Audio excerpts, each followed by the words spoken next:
Welcome back to another episode of the Bourbon Lens with your host, Jake. Scott is taking care of the children tonight, so it is just me, and I am very excited about this because we're talking about Scotch, and we're talking a little bit about Single Cask Nation. They do American whiskey, so you'll be okay, guys. Just explore with us for a minute.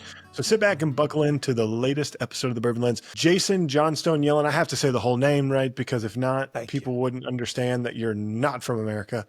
When they hear this beautiful accent, they're going to think you're a true Southerner. But Jason, really appreciate you spending this evening with me and talking a little bit about your latest release and all of Single Cask Nation. So appreciate you joining us. Yeah, cheers, Jake. Thanks for having me along tonight. It's lovely to be here. And yeah, the Johnston is me, that's Scotland. The Johnstons, for our family, go back 7 centuries in the southwest of Scotland, the same county that my family are still in. The Yellen is my wife. And so we brought the Johnston Yellen together. It's a disaster. Anybody listening, do not bring a hyphen into your last name if you plan to use air travel or social security or medical care in America. Hyphens haven't been invented yet, so tread carefully. Yeah, well, luckily for me, my last name was long enough, and my wife had wanted no part of hyphenation, so we didn't want to be the Cox-Llewellyn family or the Llewellyn-Cox family. It was just Llewellyn. We just kept it pretty simple. That's a stellar name, though. I like that. But Yeah. When did the second L get dropped from your name? Because I'm guessing traditionally you would have been a double L start. It would have done a double L and then would have been a Y on the back end. So it dropped when they came to America, where the story goes, according to my great grandpa, and he lived to be 101 years old. So he had seen some stuff, is that there were 3 brothers in this kind of tradition. And when they got here, one of the brothers actually became a horse thief. And so to differentiate themselves, the other 2 brothers started to spell their name different. And so we got the Lellyn, the traditional Welsh spelling, which was the brother who got in trouble. And then we had they dropped the L and did a Y on with the last, and then they did a E on the back half. So traditionally it's like a Flu-Ellen. So there's actually an F in Welsh that goes in front of it. It was fun when you do your like 8th grade project and you learn about like your coat of arms and where do you come from and all that stuff. It was fun. I learned a lot. And that makes me want to go and explore, the United Kingdom more other than just going to London. Well, so there's a lot more to see. Experience more. Yeah, and I love the fact we've got a rustling history here. So you're talking horse thieving. For us, the Johnstons, we had the Highlanders come down to the lowlands and steal sheep from us. And we would go into the north of England and steal sheep from them. So this livestock wrangling, already our families have something in common here, even if there's divisions along the way. At the end of the day, that's what we want. We want a little bit of scrappiness in anything you do. That means you can go after the things you need to go after. That's the way I think about it. But, it is great to meet you all. This has been a long time coming. Cheers. I know y'all had some trouble getting whiskey to America. Indeed. For a little bit, but it's here now, so that's a good thing, and that's why we're having this conversation. For the moment, yeah. Until the next tariff, right? That's neither here nor there. That was not a political statement. That was just a funny thing to say. I promise you, this is the most unpolitical person ever. But anywho, one of the things that is very interesting that you all have created in America, and there's been a rise in this, and you've seen it with other folks, and people have heard us talk about like Lost Lantern. They do American single casks or blends that they've created, from an independent bottler perspective. But you actually, being Scottish, you are from the really traditional heritage of this all, right? Scotch Malt Whiskey Society, and there's countless others that are there as well. So what was the genesis or the antithesis of Single Cask Nation and why you all created it? Yeah. For us, definitely. I've got a very early story, which actually speaks to the misconception that has always existed around independent bottling, which is when I was starting my whiskey journey in the mid-90s at University of Aberdeen.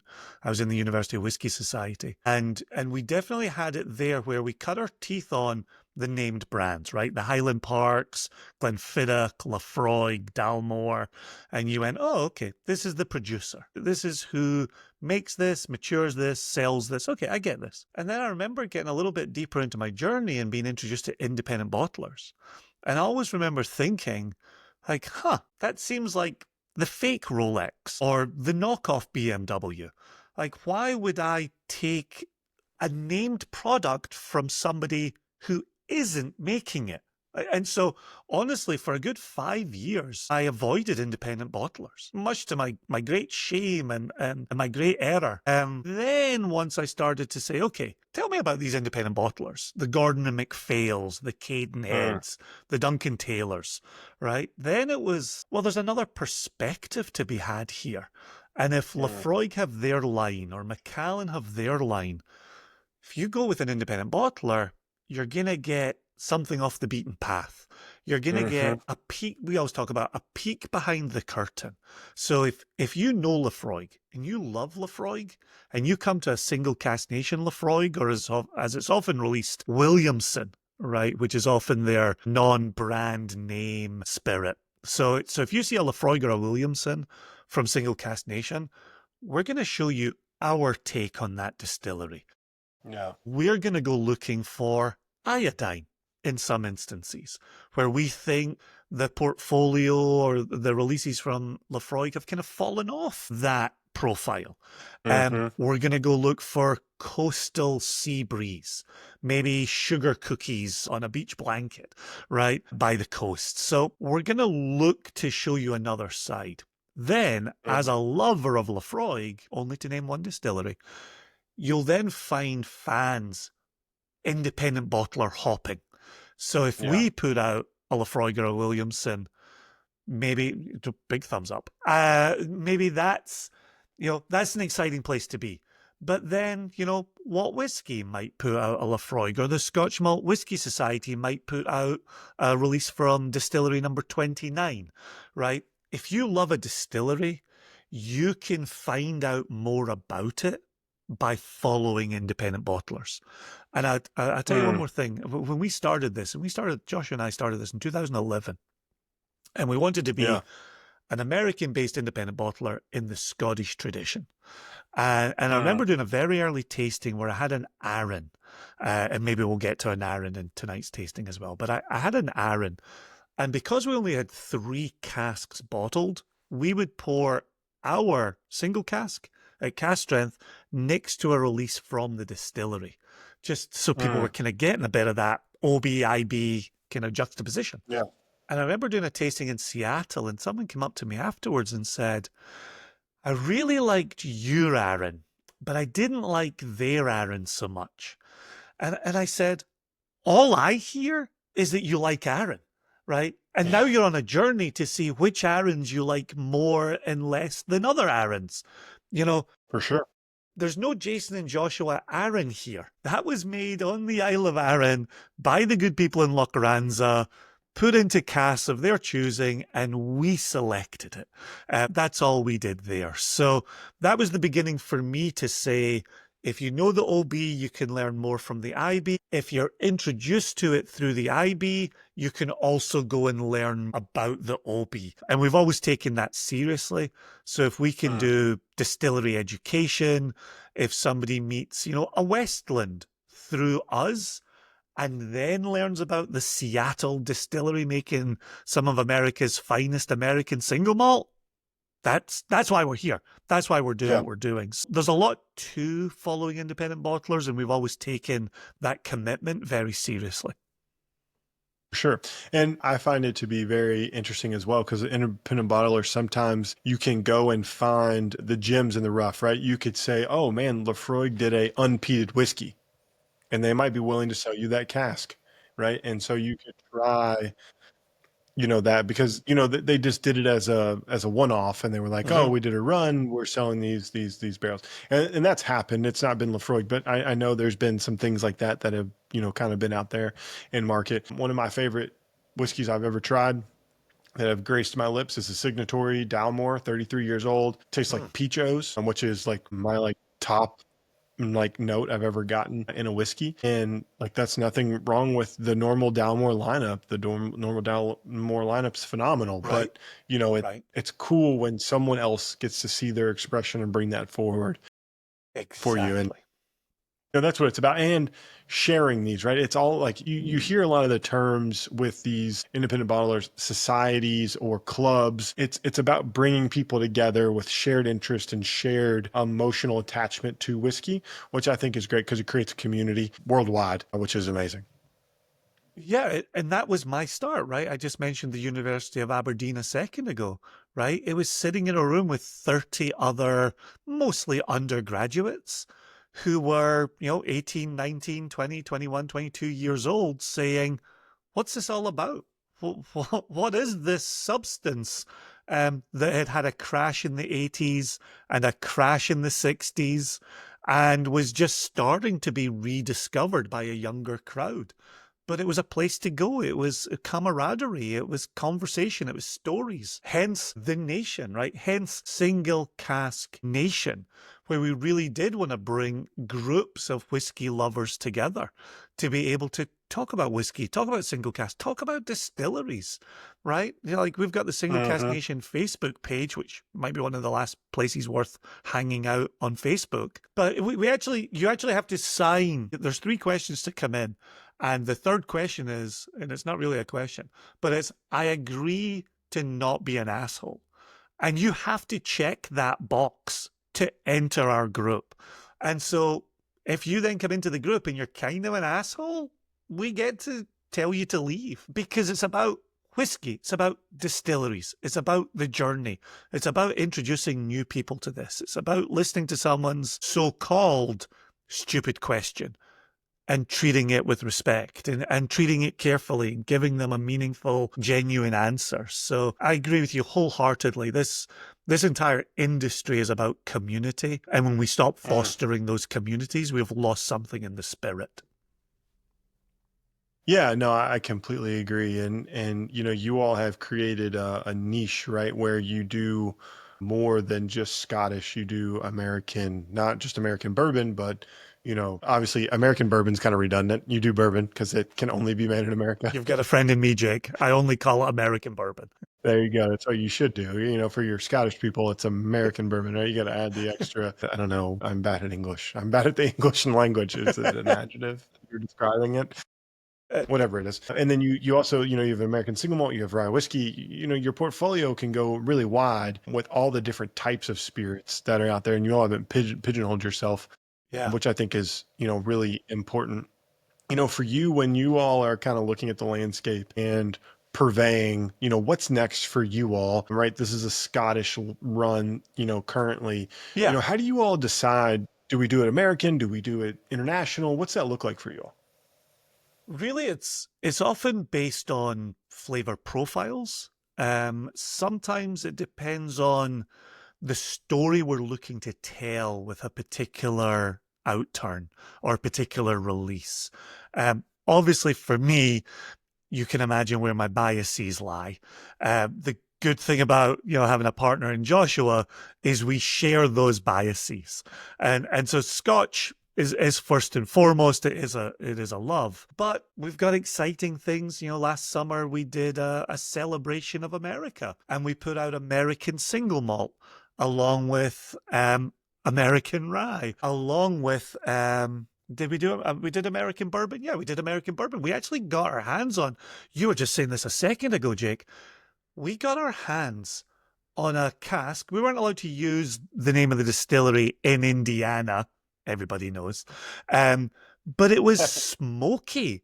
It was a Mhm. smoky bourbon from this very well-known Indiana distillery. And it was like, Somewhere is this really along happening? Ohio, just west of Cincinnati. Yeah, right, right. You've all heard of it along your journey. They supply a lot of brands, sometimes buy brands of their own. And so we Exactly. had this smoky version of it, and we were like, that's completely unexpected. And so that was one of those moments where you think this distillery, try this. And so for that to come out with a Yeah. wider American range meant you could dabble in bourbon or rye or American single malt. And we could celebrate that for what it is and what it does with America. I would, to be perfectly honest with you, the trickier part is bringing in those world spirits and Uh, getting a sense of what's resonating right now? Who's got a story that people are listening to? And you got to be careful there, because obviously the liquid needs to stand on its own 2 feet, but the story needs to be compelling. The price point has to be right. Sometimes the age gets out of whack with the price. And so, Josh and I have always said we're whiskey lovers, we're whiskey nerds, whiskey geeks, first and foremost. And so if the bottling doesn't make sense to us, we don't expect it to make sense to the nation. So we're always very careful about that. And so we're always, okay, what have we brought in sherry that can now come in bourbon? Who have we had with a Mm, rye who we can now bring in a bourbon? Who's an American single malt producer that we've been talking about? And maybe someone's in their state, or maybe they've collaborated with someone. So there's sure. always, as an independent bottler, there's no standard lineup that we stand behind day in and day out. There's no set of ages that we present day in and day out. I remember we put out a 7-year-old Glenmurray, and people Mm, would email us at info@singlecastnation.com and would say, like, 7. Like, you never see a 7-year-old whiskey. Like, why did you choose a 7-year-old whiskey? It was very simple. It was delicious. And so we bottled it yeah. because it was delicious. So, you don't have to overcomplicate this. So I know I've given you kind of a complicated answer to make it sound like my job is particularly difficult. But, we're thinking about a lot of things, but mostly we just kind of go where the mood takes us, and something that we think would be interesting to the nation.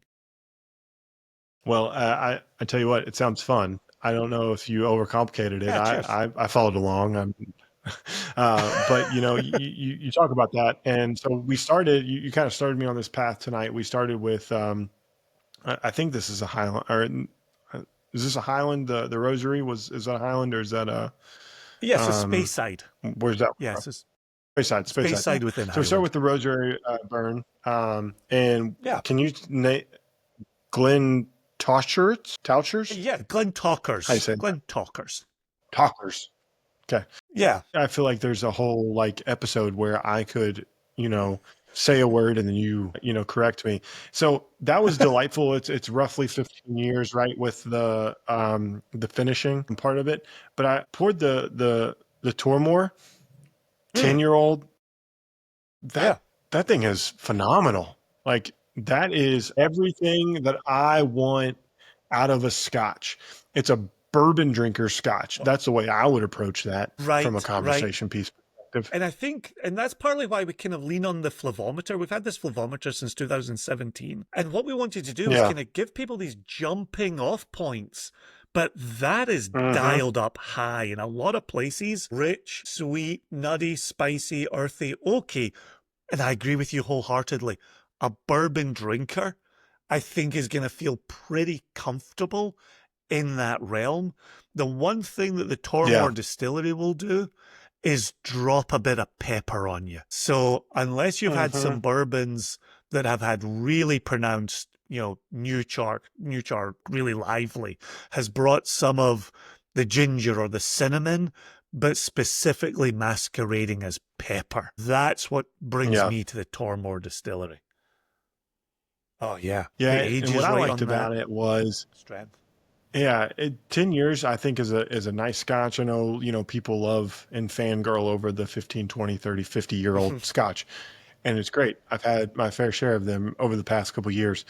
But man, if you can find a sweet spot 10-year, 12-year-old scotch that you can enjoy, in that 45 to $65 price point, like you're going to be hard pressed to find bottles, from an everyday sipper perspective that, you know, can beat that. It's like when I think of American whiskey, I think of Heaven Hill, I think of Bottled and Bond, right? 4-year-old Kentucky straight Mm-hmm. bourbon whiskey. It is what it is.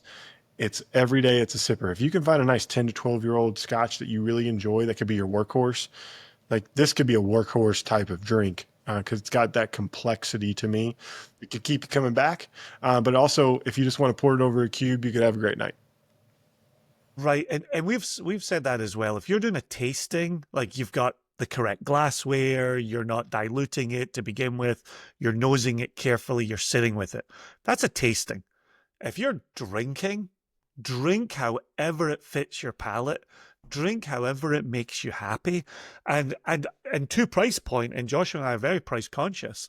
Here you've got a 10-year-old Tormore with sherry finishing.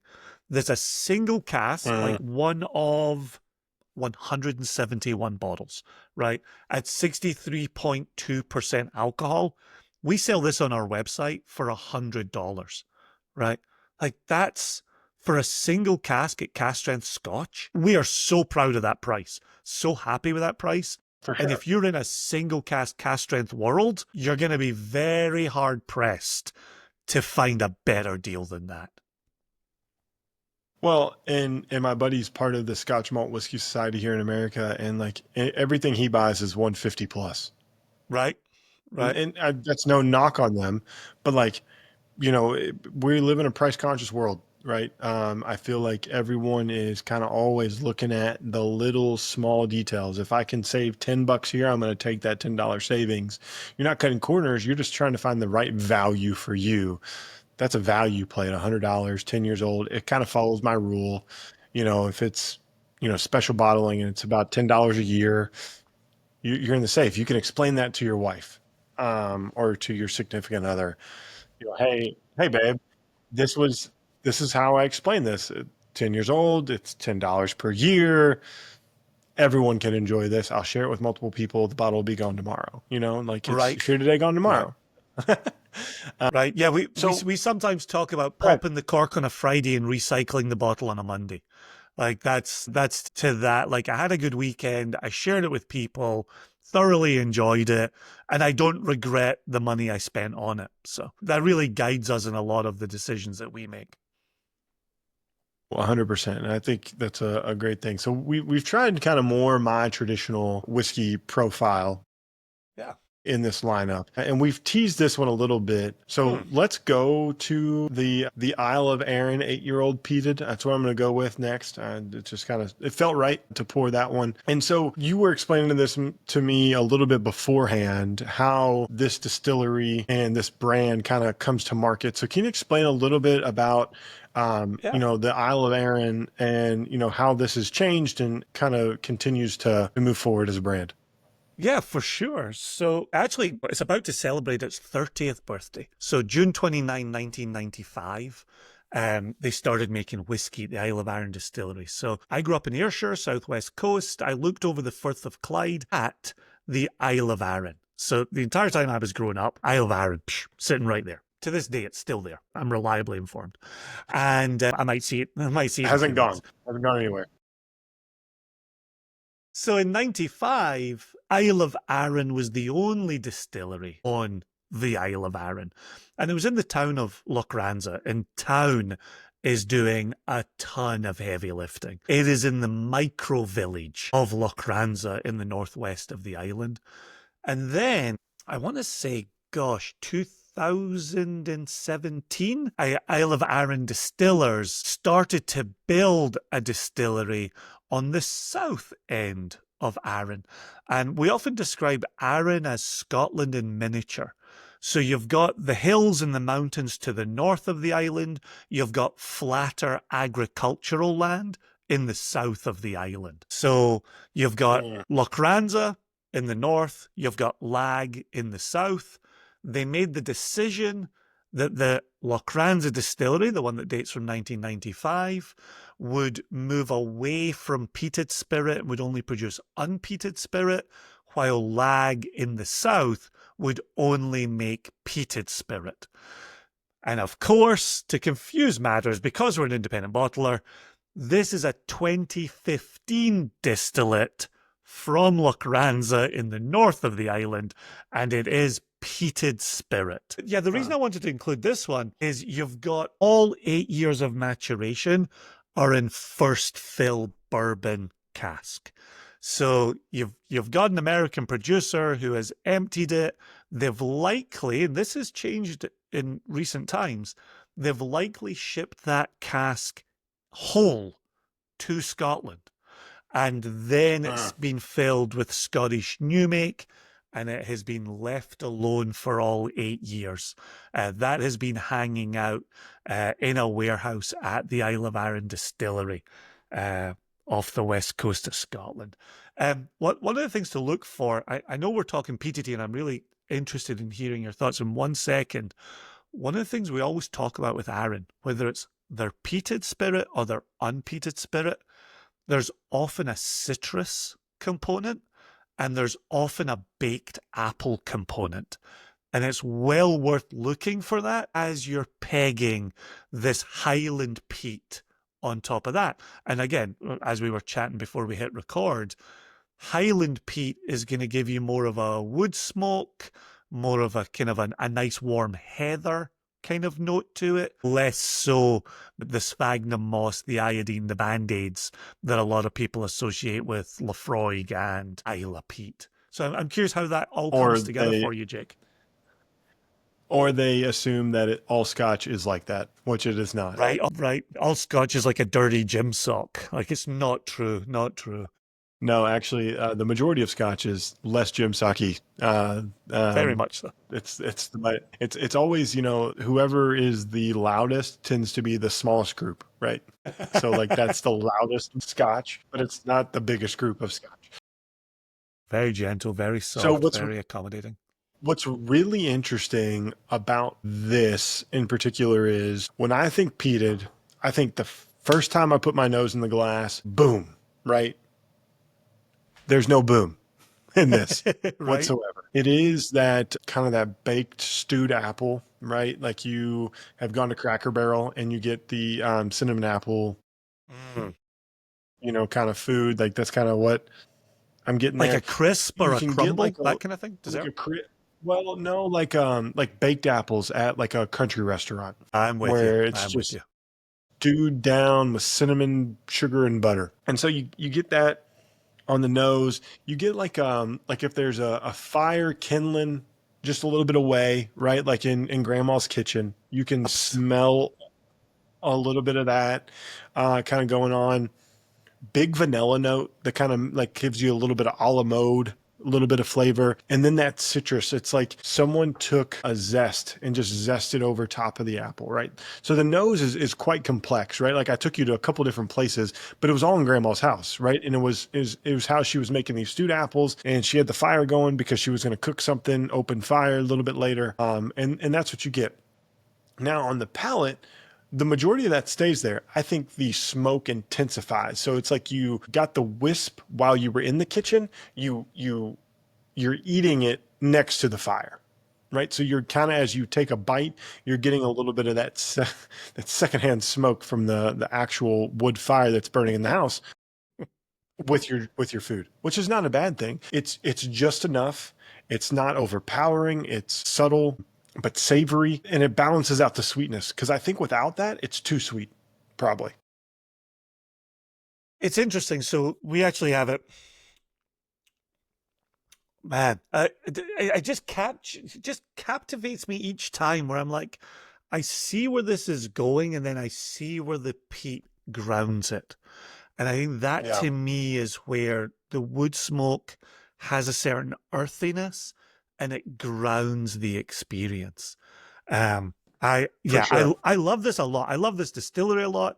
They were the very first distillery to say yes to selling casks to two jamokes who were talking about starting an independent bottling company in America. The other Yeah. thing I was going to say, just as I was kind of getting the smoke there, I'm always fascinated by people's palates. And anytime I meet somebody, I'm always curious, where does their palate lean? Where do they go? Even in the time you and I have spent together, Jake, I listen carefully to where it leads you, what you're liking, what you're not liking.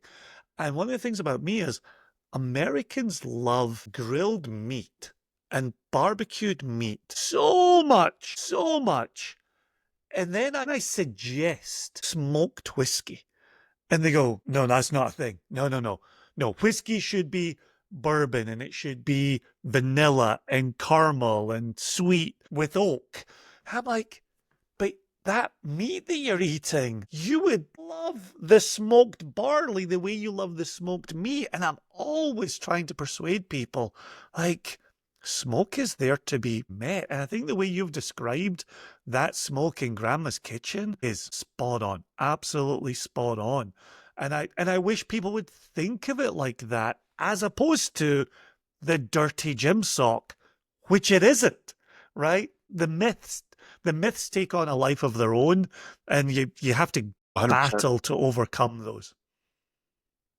Yeah, and I'll tell you, like, what really changed this for me was actually American single malt, because you had Santa Fe Spirits Yeah, yeah. that has the mesquite smoke. You also get Whiskey Del Bach, same thing, and they kind of changed the way I looked at that. Really, in all honesty, and then they did some finishes. They have a PX sherry, and so what I found is when you can get a second maturation on that, and you can bring some sweetness, or you can bring a level up, because a lot of scotches, when they finish it, in really wet barrels, right? So Sure, you're getting sure. a lot of uptick of that flavor, which I appreciate. So it's like it comes out of an ex-fill bourbon, and then it goes right into like a huge wet sherry butt. Then I feel like that smokiness can be met with some sweetness, and then you're really looking at that dessert portfolio.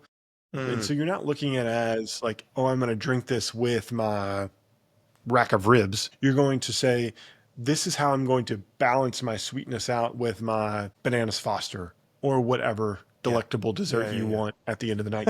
And so that helped me, was to try to like try different things, because the first peated whiskey I ever had, my buddy was like big whiskey guy, takes me down to his basement. So it's dark and damp. He's like, you ever had a peat monster before? And I'm like, what's going to jump out and get me? I was like, no, I've not had a peat monster. That sounds scary. To be honest with you. He's like, you need to try a peat monster. So we pour it, and I still hate him to this day, yeah. because I'm like, what the hell did you just pour me, my guy? And then fast forward a couple years later, somebody's like, as a joke, they're like, we're going to do Ardbeg shots. Ah, Don't ever shoot Ardbeg. That's a bad idea. Actually, it's terrible.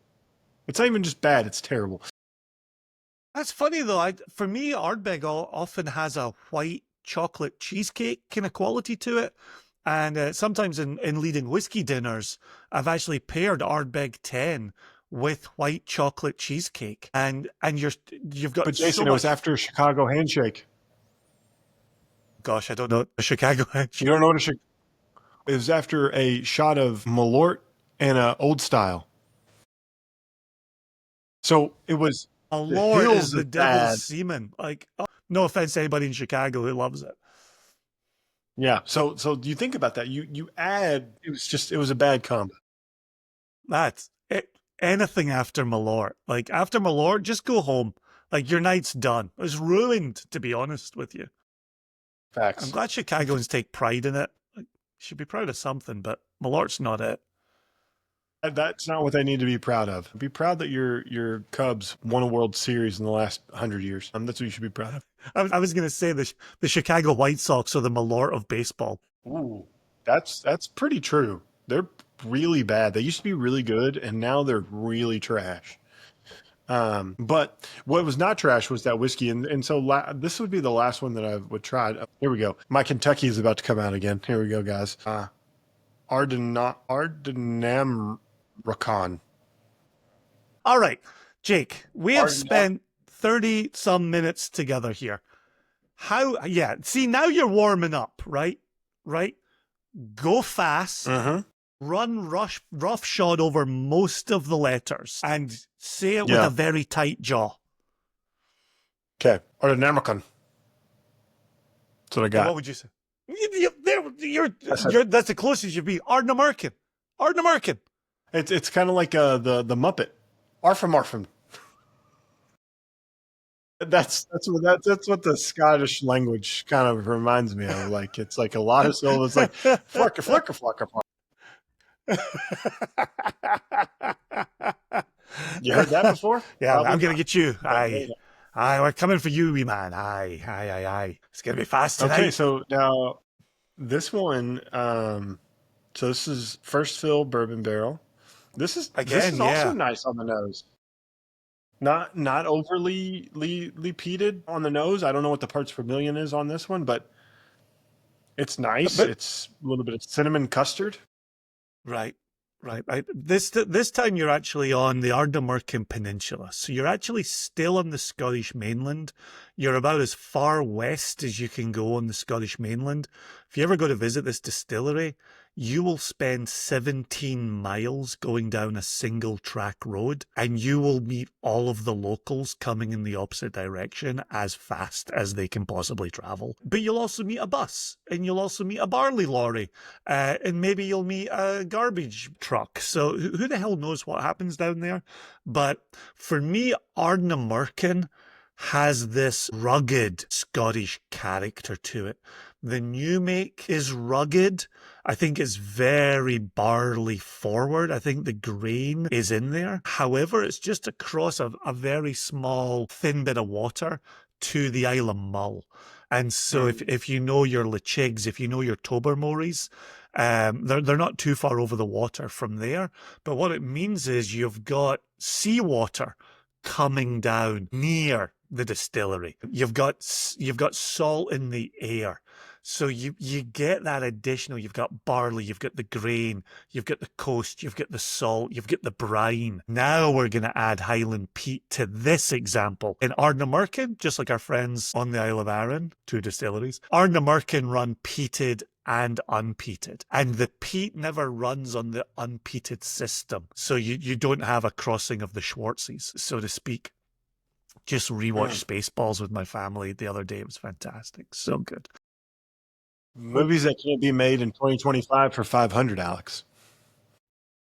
Spaceball. Has it aged well? Not entirely. And so you've got this rugged, and I think as you're sitting there nosing it and tasting it, I think you would be quite surprised if I told you this is 64.9% alcohol. I think it handles that alcohol particularly well. And one of the things was full cask strength. You shouldn't be afraid. And I know with bourbon fans, and certainly for a lot of the nation here in America, 60 doesn't scare people. 63 doesn't scare people. 64.9 doesn't scare people. We know what to do with the higher strengths here in America. Yeah, you drink it. But, honestly, I've become a lower proof drinker. I really enjoy 95 to 105. I think that's my sweet spot. That's where I enjoy most whiskeys on special occasions, right? We'll drink, proofed up, expressions like we are today. But I tell you what, you could tell me that's not peated, and I wouldn't bat an eye at it. Like that's a bourbon drinkers peated whiskey, right? Like there's a subtle smokiness on the back end. I get that from a lot of American bourbons, like that have been a little bit overcharred, where you get a little bit of that pop of smoky, meaty, barbecuey. That's what this is. Smoky, meaty, barbecuey. You could tell me that's not peated, and I would be like, nope, not peated. Oh, I love that. Yeah, no, that covers good ground. I like that a lot. Yeah. Yeah, there's your. Because I don't know if I actually showed this for the Ardnamurchan amongst us, and the 64. The Flarkin Forkins for all the people out there that speak Muppet. To be honest, really, there's not a bad whiskey in this. There's one of my favorite Instagram accounts is actually there's no bad whiskey. He's a liar. There's bad whiskey. He just doesn't talk about the bad whiskey that's out there. Because, some people just need to go back to the drawing board. This is the way it is. You don't have to go to the drawing board on any of these. These are really great. Cheers. Thank you, Jack. Casks that I really think you all did a phenomenal job. As someone who is not an astute, Scotch whiskey drinker at all, I've thoroughly enjoyed these. They have given me a sense of place. That's what all I'm looking for really with whiskey anymore is give me Grandma's Kitchen, right? That we talked about in the Isle of Arran's distillery, or give me, a Scotch that I could think about drinking with my buddies, and we could go through a bottle very easily, and they wouldn't even think anything of it. And so I think you all did a really good job with this. So if someone wanted to buy one of these, how would they get a hold of you all to go and purchase one of these bottles? Well, living in America, we make the consumer side of this as easy as possible. So singlecasknation.com, all 4 that we tasted tonight, from the Rosary Burn 15-year-old at $145, down to the Tormore 10, the Ardnamurchan 9, the Isle of Arran Lochranza 8. Those 3 are each $100. So, Mm. and then at $300, you get free shipping. If you're not up to $300, it's a $15 flat rate to get them to your doorstep. So, Mm. yeah, we make it as simple as possible. The label we're showing tonight is our what we call our e-commerce line. So these are all at singlecastnation.com. We also have, and I'm so good at my job, I don't have one to hand. It's right there. We also have this design, and this is our retail line, and these are only available in stores. But what we've got Mm. tonight, the four from tonight, were released in March and April and are available on the website. So please support us. Well, We're a good place to hang out. yeah, well, I would say that if you were asking my opinion, and this might surprise people. The Rosary Burn was the first one we had. So I'm going to go ahead and I'm going to exclude that, right? Because I think that one's a little bit above, right? It's 15 years old. It's got a little bit of extra oomph behind it. Man, I'm going to go with this Ardnamurchan Flarkendarken as my number one that I would go and buy. And then the Tomor and the Isle of Arran, you could pick B and C on that one. I think they're very close, but I really Cheers. like the Ardnamurchan Flarkendarken. And you can coin that. We can put it on a shirt and with a Muppet, our own drawing of a Muppet. Uh, so I really enjoyed it. I think Cheers, if man. you were to go to singlecastnation.com right now and buy that for $100, you're not going to be disappointed. So that's my personal recommendation. But Jason, I appreciate you hanging out with me till nearly 10 o'clock on this Wednesday evening. And we Thank you, look sir. forward to having you on the episode again sometime in the future. Thank you for allowing us to be part of the nation for an evening. And thanks everyone for listening to this episode of The Bourbon Lens. Cheers. Cheers. Thanks for not being an asshole.